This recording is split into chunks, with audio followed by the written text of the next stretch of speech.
Hi friends, welcome to Ftopreview.com. In this video, we're learning how to change picture-in-picture mode playing in YouTube.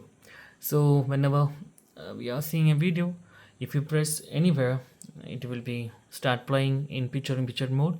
So how to turn off this feature in Android mobiles? It is very simple.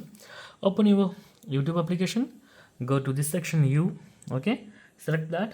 After go to this settings gear icon, okay, so just scroll up, then you can see option of playback, click on that, then you can see option of picture in picture here, just tap on that. That's guys, you are successfully turned off picture in picture method in YouTube. So that's guys, very simple tutorial. And if you need any kind of Android or iPhone or PC or Mac tutorial, just comment below. I will post my replace as video so I can easily watch and understand it. And if you enjoyed this video, please like, comment, share and subscribe our channel for getting more videos like this. Thank you so much for watching. Have a nice day. Bye bye.